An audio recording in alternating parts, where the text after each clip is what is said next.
Ciao guys and welcome to this new episode of Coffee in the Galley. In the 18th and 19th centuries, ship models were just for admirals and museums or for rich people houses. They appeared in courtrooms. Maritime law often dealt with collisions, construction disputes, or savage rights, and the scale model could explain in minutes what pages and testimony could not. Some models showed a ship's exact damaged state after an incident. Others replicate the scene of a collision to determine fault. The Admiralty courts in Britain kept craftsmen on retainer to produce them quickly and to scale. The Admiralty courts in Britain often kept craftsmen on retainer to produce them quickly and to scale. For us modelers, this is a reminder that accuracy isn't just aesthetic.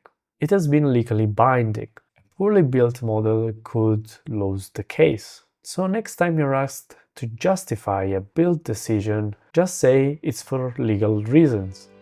Cheers!